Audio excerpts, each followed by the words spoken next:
You can start. So we consider a commutative Banach algebra A. We shall regard A hat, which is the set of all complex homomorphisms, as a topological space with respect to the subspace topology from the unit ball in A star with respect to norm. And we know that this unit ball in A star is compact by Banach-Alaoglu with respect to weak star topology, and it's also Hausdorff. So we shall consider A hat as a topological space with the topology inherited from this ball A star, Weak star where topology. this ball This has, is using weak star topology, right? yeah, where this ball has the weak star topology. So we now come to the notion of a Gelfand transform. So let A be a commutative Banach algebra with spectrum A hat. Then A hat is a locally compact Hausdorff space with respect to weak star topology, which is compact in the case the Banach algebra A contains an identity. So we will first prove this and go to the second part later. So we have to show that A hat is locally compact Hausdorff, where A is a commutative Banach algebra. So for that, for fixed xy in A, we define this set K xy, which is phi belonging to ball A star such that phi of xy is phi x phi y. Now this kxy would be closed inside ball A star because by the definition of weak star topology, because this condition phi of xy equals phi x times phi y, this can be written as xy hat of phi equals x hat phi times y hat phi. So this is basically the zero set of xy hat minus x hat times y hat, and that should be closed because xy hat, x hat, y hat, these are continuous functions on A star by definition of weak star topology. So this kxy is closed, and let V be the set of all non-zero elements in ball A star. This is an open set because the singleton zero is a closed subset of V, because we know that uh, this ball A star is Hausdorff with respect to weak star topology. So the singletons are closed. So therefore V is open. So we have that kxy is closed for all xy and V is a open set. And if we denote uh, this arbitrary intersection kxy as k, where xy varies over elements of A. So if the set is denoted by k, then this is a closed subset of A star, and A star is compact by Banach-Alaoglu. So this k is also compact, and the spectrum A hat is k intersect V. That's because if we take any element of k intersect V, k is by definition the intersection of kxy, where xy varies over A. So we would have an if we take some phi in k intersection V, then phi is in ball A star. Phi of xy is phi x phi y for all xy in A. Phi is obviously linear, and phi is non-zero because phi is in V. So therefore, phi is a complex homomorphism. And conversely, if it's a complex homomorphism, then it's non-zero, so it lies in V, and it preserves. So we have that phi of xy is phi x phi y for all xy in A. So it lies in kxy for all xy. So this k intersection V is precisely the collection of all complex homomorphisms. So that is A hat. And we showed that this k is compact with respect to weak star topology, and V is an open subset of A star, and A hat is k intersection V. So A hat is a open subset of a compact Hausdorff space. So it's locally compact. This is a general fact that if a set is open or closed inside a locally compact Hausdorff space, then it's locally compact. And A hat is obviously Hausdorff because the ball is housed up. I mean, the ball with respect to the weak star topology is housed up. So a subspace is also housed up. So we have that A hat is locally compact Hausdorff in the general case.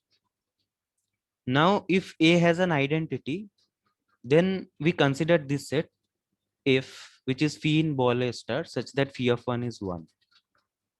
So this is a closed subset of A star, because again the condition can be written as 1 hat of phi equals 1. So this is the zero set of 1 hat minus 1, and that's closed because 1 hat is continuous by definition of weak star. 1 hat is a continuous map from A hat from A star to C by definition of weak star topology.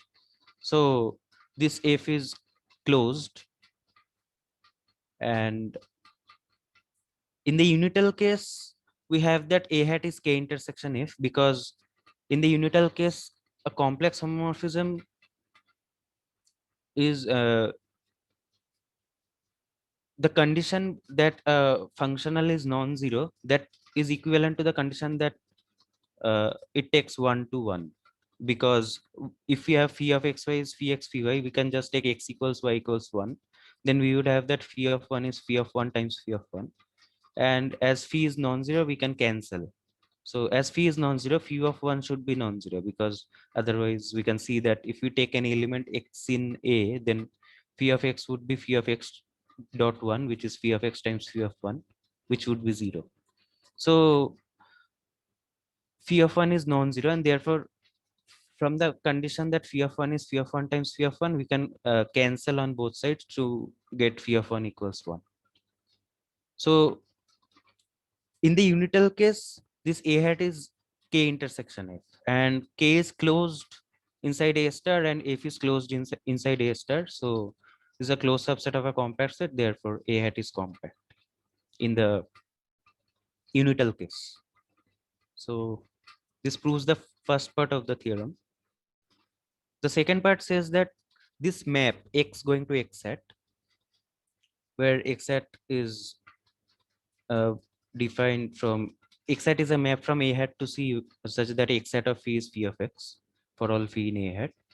So this map X going to X hat, this defines a mapping from A to C naught A hat,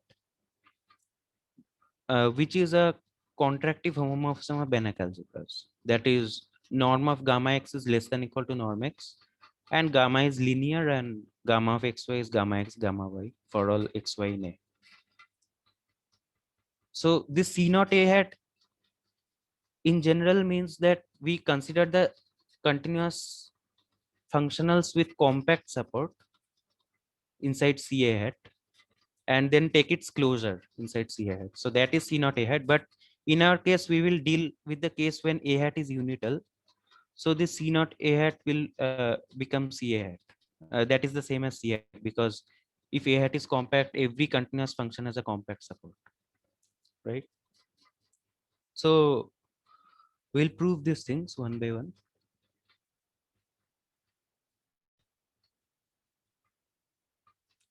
So by definition of weak star topology, we have that X hat is a continuous function on A hat.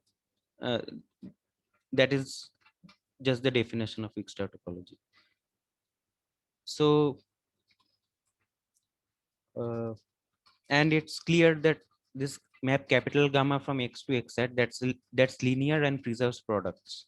For example, to see why it preserves products, we can take we can see consider this. If we take phi in A hat, then xy whole hat of phi is by definition phi of xy, which is phi x phi y, which is x hat phi y hat phi.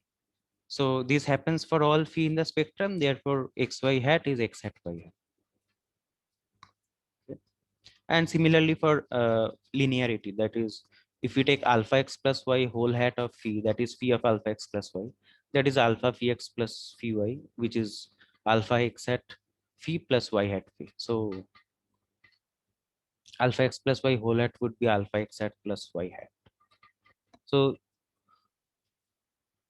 we need only to show that norm of gamma x is less than equal to gamma x. And to see this, we have that norm of gamma x that is by definition the supremum of mod of x at x at phi, where phi is in a hat. And by a previous lemma, we saw that x at phi hat is x at a hat is sigma of x. Uh, that's precisely why a hat is called a spectrum. And so this set modulus of x hat phi such that phi is in a hat, that is precisely modulus of lambda such that lambda is in sigma of x. And we are taking the supremum, so that becomes spectral radius of x, and that is less than equal to norm x. So norm of gamma x is less than equal to norm x. Or, that is gamma is contractive. Yeah.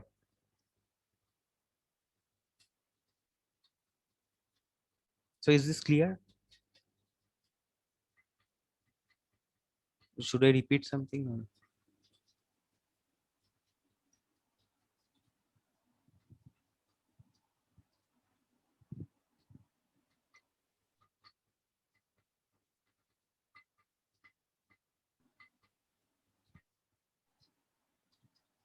Hello?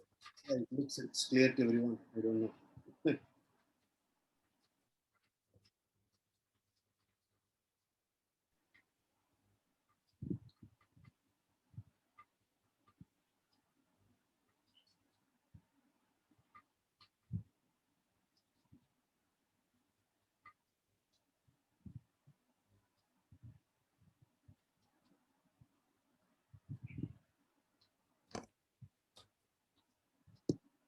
Yeah, that's all you want to do.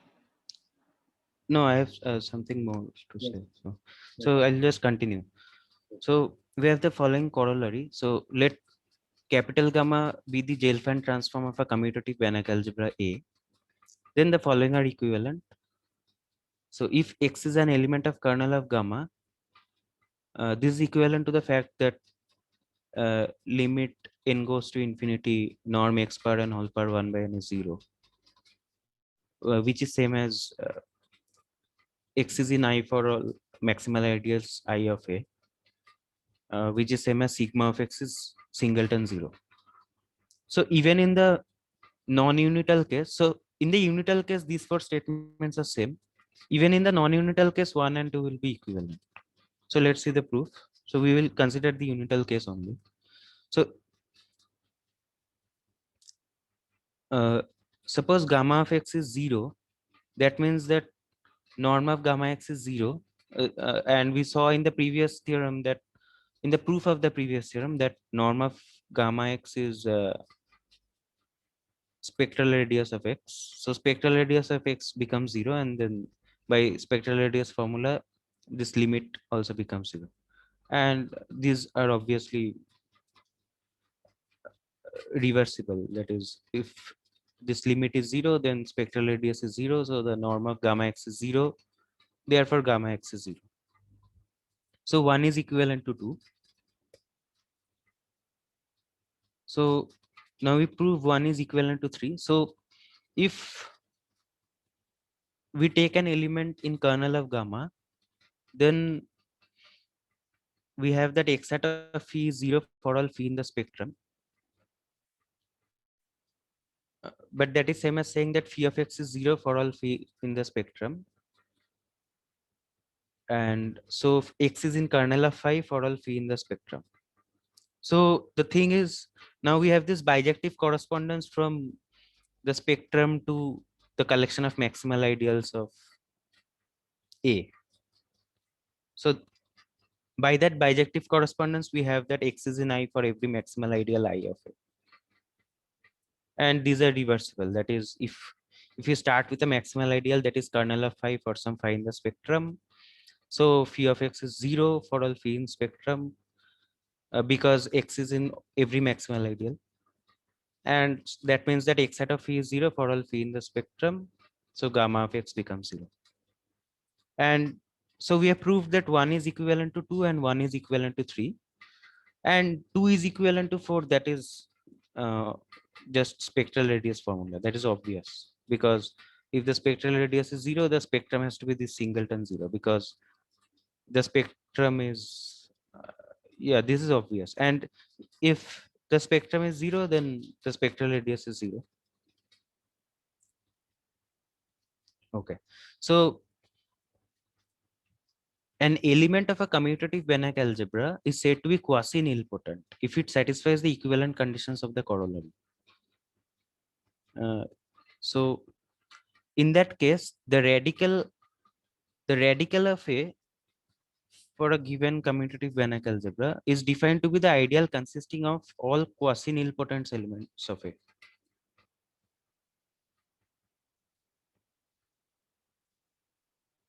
Okay. Yeah.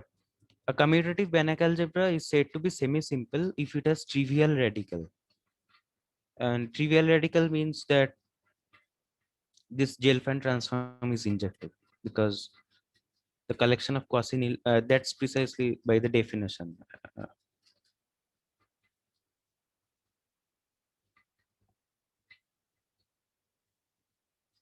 okay.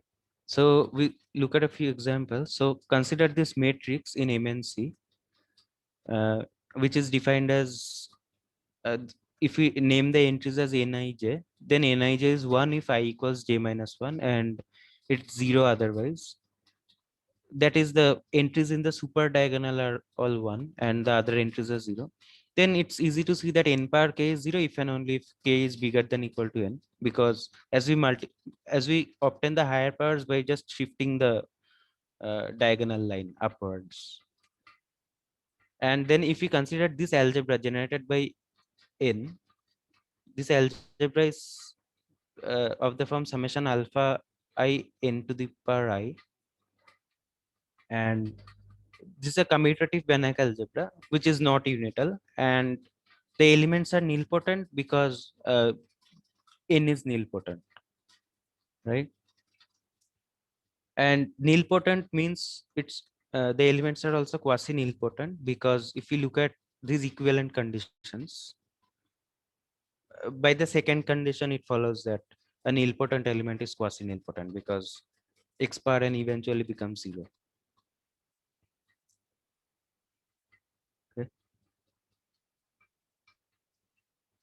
So all elements of this algebra are quasi nilpotent.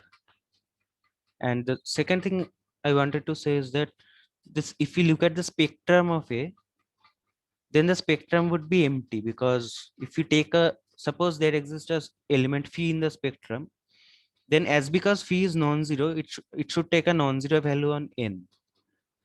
And suppose phi of n is alpha, then alpha power n becomes phi of capital N power little n, which is 0, because capital N power little n is 0 by that complex homomorphism condition. But then alpha becomes 0. So that's a contradiction to the fact that phi is an element of the spectrum. So the spectrum in this case would be empty. And It would be zero, right? Isn't it? What you just said means spectrum is zero. sorry, what is that? Could you repeat? As in, by spectrum, do you mean in the sense of a matrix or spectrum in the sense of a hat? A hat. Yeah, yeah. Oh, I see. So here it's A hat. Yeah. So if you take a complex homomorphism in A hat, in this case, every complex homomorphism has to be 0, has to be the 0 homomorphism, because it should send n to 0. Because if you take capital N per little n, that is 0, and apply phi on both sides, then you get phi of n is 0, right? So the spectrum is empty in this case. So in this case, the spectrum is empty, which shows that a spectrum being compact does not mean that the algebra has to be unital. So we saw that if the algebra is unital, then the spectrum is compact. But this example shows that a spectrum being compact need not imply that the algebra is unital, because in this case, the algebra is not unital, right? Okay, so this concludes my presentation. That's all.